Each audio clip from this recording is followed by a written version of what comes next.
Бүгін біз квант сандарын қарастырамыз. Және ең біріншісі ол бас квант саны. Бас квант саны барлығынан ең қарапайым түрі.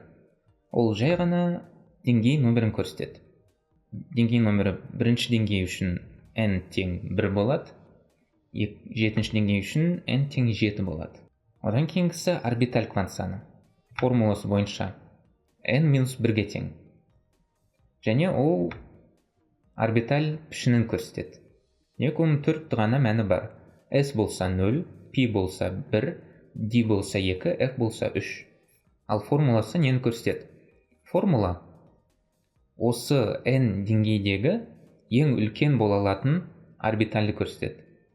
Мысалы, бірінші деңгейде n тең 1, сонда L тең 0 болады. Ал 0 бізде ол S-ке сәйкес. Демек, бірінші деңгейде S-тен жоғары орбиталь бола алмайды деген сөз. Дәл солай, екінші деңгейде L тең 1, демек π. Максималды орбиталь ол π. Үшінші деңгейде дәл солай 2-ге тең болады, демек d. Және төртінші деңгейде f орбитальдан жоғары бола алмайды. Келесі магнит квант саны. Магнит квант саны минус L-ден плюс L-ге дейінгі мәндерді көрсетеді. Және ол әр бөлек ұяшыққа бөлек мән береді. Демек, S бізде L тең 0 ғой, ол жерде тек 0 ғана бола алады магнит квант саны. Демек, бір ғана ұяшық. Π бізде 1, демек ол жерде минус 1-ден плюс 1-ге дейінгі мәндер болады, демек 3 ұяшық.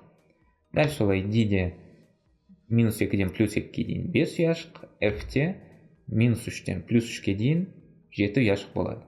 Төртіншісі спин квант саны.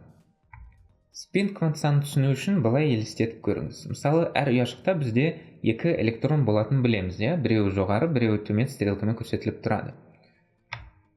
Оны біз былай елестетсек болады.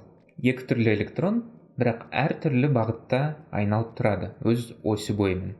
Біреуі сағат тілімен сәйкес, біреуі сағат тіліне қарсы деген сияқты.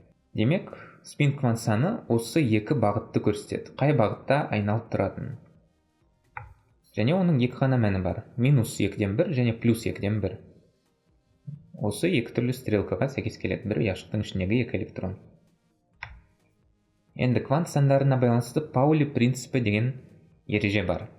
Ол не үшін деңгейшелер дәл осындай ретпен толатынын түсіндіреді. Паули принципі бойынша бас квант саны мен орбиталь квант саны қосқан кезде қай деңгейшенің мәні кішірек шықса, сол бірінші толады. Қайсыныкі жоғарырақ болса, ол кейінірек толады. Мына кестеде барлығы көрсетілген. Мысалы, бір S деңгейшесі n тең 1, L тең 0 бұл жерде. Сәйкесінше, екеуінің қосындысы 1. 2S-те екеуінің қосындысы 2 болады. Сол үшін 1S бірінші болып толады, 2S одан кейін барып толады. Себебі 1S-тің n плюс L мәні азырақ.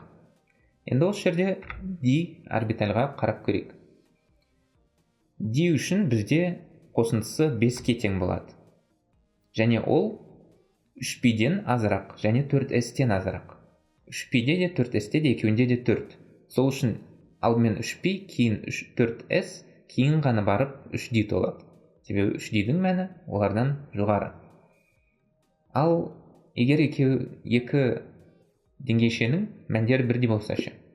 Мысалы, бұл жерде де бізде 2 түрлі деңгейшеде 4 мәні болып тұр ғой. 3π-де 4 және 4S-те 4. Қайсы бірінші толады?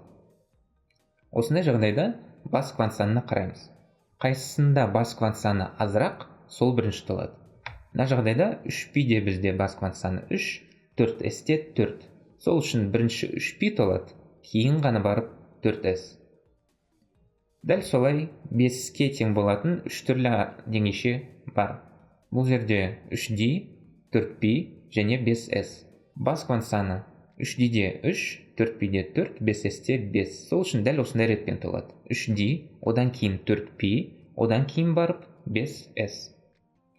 Егер осыған дейінгі мен көрсеткен 2 түрлі әдіс сізге қиындау болып жатса, осы квант сандары арқылы есептеудің әдісін еске сақтап алсаңыз да болады. Бұл 3-ші әдіс. Осы әдіс арқылы да олардың толу ретін еске сақтауға болады.